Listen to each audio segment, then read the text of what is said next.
What's going on, everybody, and welcome back to another video. This week we've gotten a bunch of information on Season of Discovery Phase 4, lots of new stuff coming, and I feel like this is just the tip of the iceberg when it comes to the amount of content we're getting. They said over the next few weeks we're going to be excited to keep sharing more and more information with you. So if so far what we've gotten is just a little bit of the information and content coming, I'm pretty excited, and you guys should be too. So without further ado, let's jump into everything we know about Phase 4 so far.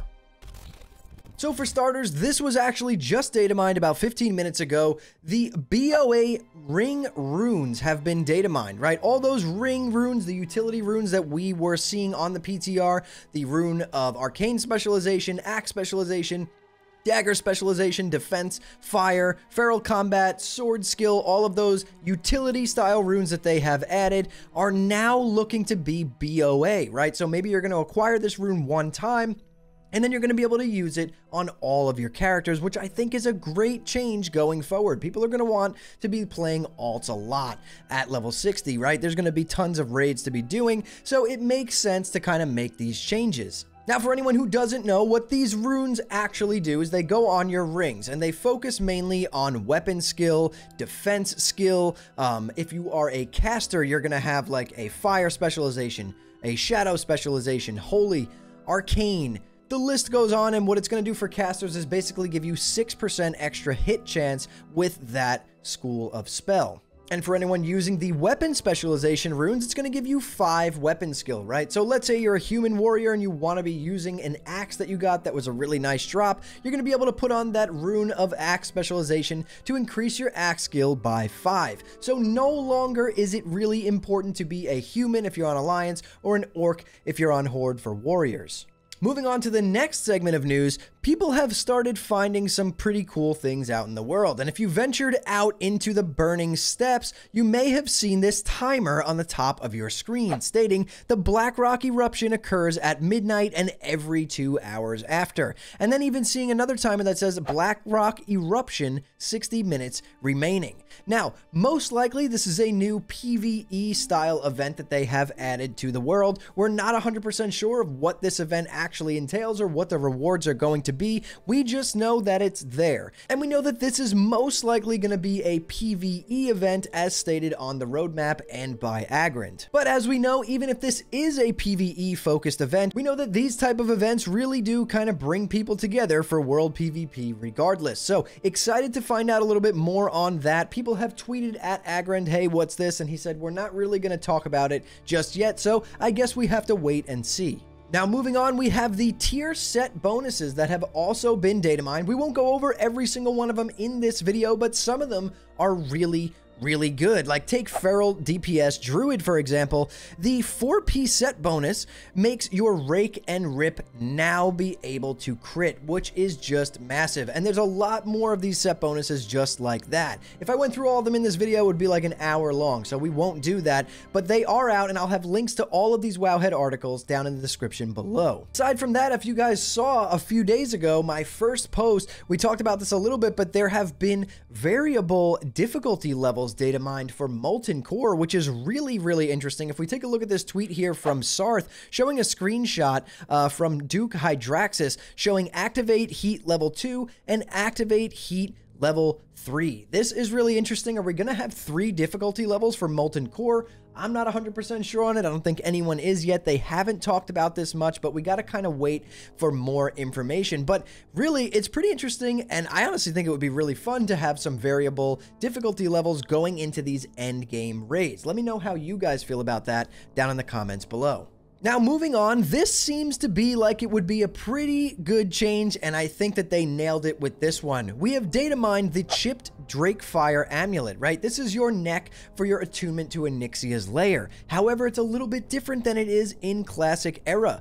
On the PTR, it's been data mined and showing that it is bind on account, meaning you may only have to be doing the Onyxia attunement once, and then you could just send the amulet to your alts when you want to do the raid or be attuned. So you do not need to go through that long attunement on every single character you play. Now, personally, I think this is a great change. I think this is much needed in a seasonal format of WoW. Some of these quest lines and attunements are actually so long that if you're trying to play a bunch of alts, it really would be hindering your gameplay, and it would make for some pretty not fun game design to have to keep on doing it over and over again. So making the chipped Drakefire amulet and making it bind on account is actually a huge plus in my opinion. Moving on from that, though, we've gotten our Epic Rings data mined. If you could see them here, we have the Ring of the Dreaded Mist for our casters. We have the Band of the Beast for hunters, the Loop of the Magister for our casters again, and the Craft of the Shadows for our rogues and druids. We haven't seen one yet that would be for our warriors, but we'll have to wait and see there.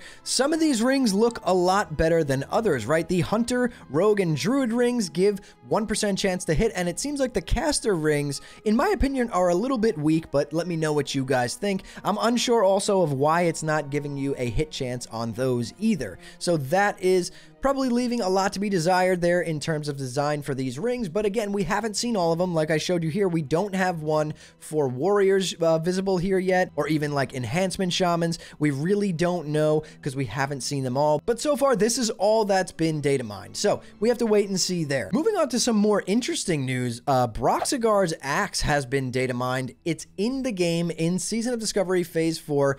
It looks like the Axe of Cenarius, and it's wielded by Broxigar the Red, according to Wowhead. Now, if this weapon is in the game, it kind of raises the question of the next bit of news that we got, which was the Ashbringer placeholder item that we have seen data mined. So does that mean that maybe Horde is going to have access to Broxigar's axe, and Alliance is going to have access to Ashbringer finally with like a really lengthy Giga Lore quest line? We don't really know yet, but it would make sense now that we saw that Ashbringer placeholder item, because it wouldn't make sense for Horde to be able to wield the Ashbringer, right? So Broxigar's axe could be the Horde equivalent to letting players finally obtain Ashbringer. And honestly, if that's what they're doing with this, that is really exciting, and I cannot wait to see how it's done.